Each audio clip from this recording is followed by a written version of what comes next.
don't take shit. I got no love for the fakeness. If you wanna play tough and wanna hate this, I'll always show up. I don't ever slow up, no I don't take shit. I got no love for the fakeness. If you wanna play tough and wanna hate this, I'll always show up and make a statement. I don't ever slow up, no I don't take shit. I got no love for the fakeness. Yan, update tayo ngayon sa motor. Sa tingin nyo no nagbago? Kahit walang nanonood, magtatanong ako. So ayan, sinadagdag throttle. Mumura yung throttle lang.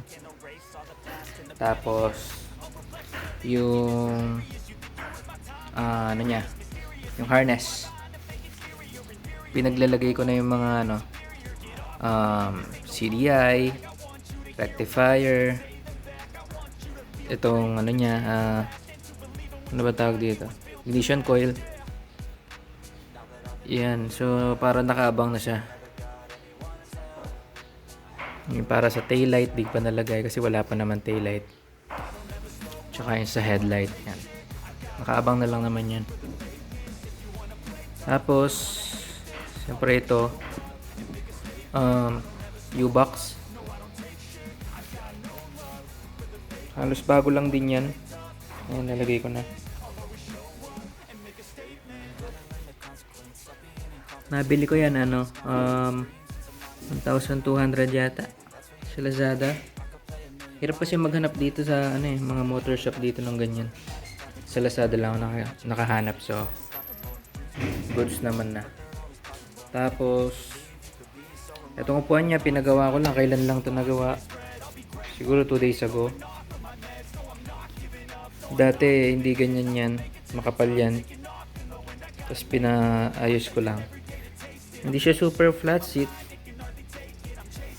pero mas okay naman siya kaysa sa dati. Ayan, JRP. Walang sawang JRP na. Ewan ko kung hindi naman yata original to, pero okay na. Mukha naman siyang original eh. Binili ko to, yung cover buo. Hindi pa siya, wala pang tahe. Kumbaga siya raw. Tapos meron lang siyang yung logo. Embroidered to, embroidered. Yan. Tapos pinatahi ko na lang siya dun sa naggagawa ng dito, ng upuan sa amin.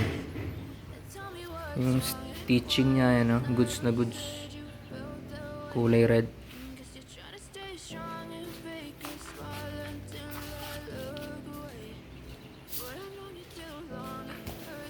Wala nga lang siyang etiketa. Etiketa pa yung tawag doon. Basta yung parang yung label. Pero okay na yan. Goods, no? Yung tambutso niya ito, hindi pa nalalagay. Alikabok na. Ano to mga tol?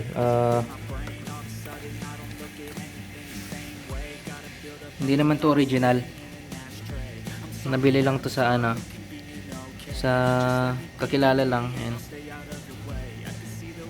Ayun yung niya. Yung sa headers.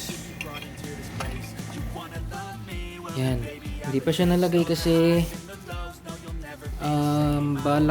balak kasing ipaano to, manual plus, so mapapalitan to.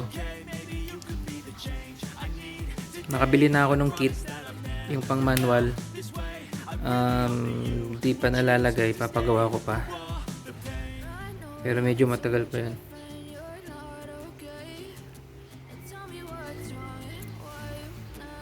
Mas maganda kasi kung manual eh. Tapos pag nalagay na yun, pwede na natin lagay itong itong tambutso. Pinakintab ko na lang pala to. Nung binili ko to, hindi siya ganito kakintab kasi used na to eh, gamit na to eh.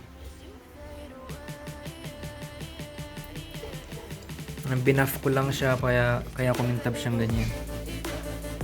Hindi naman siya sobrang kintab na yung perfect na kintab, pero okay na.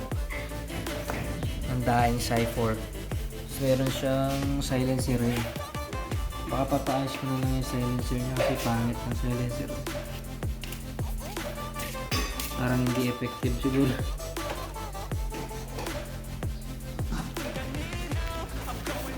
Ayan, balik ko na muna dito.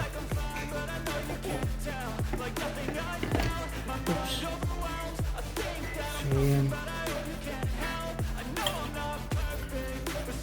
Yan.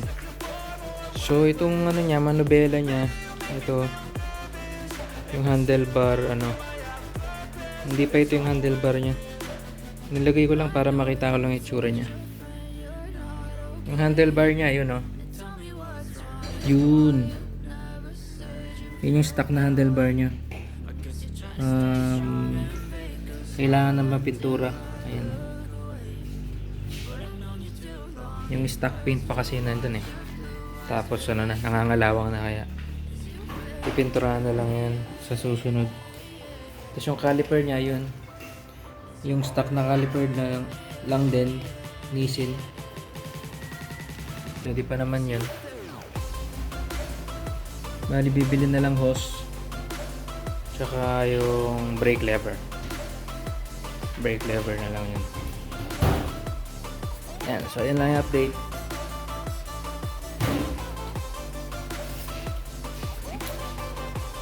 Tapos bumili na ako ng oil. Kahit hindi pa siya mapapaandar, para lang naka-ready na sakali.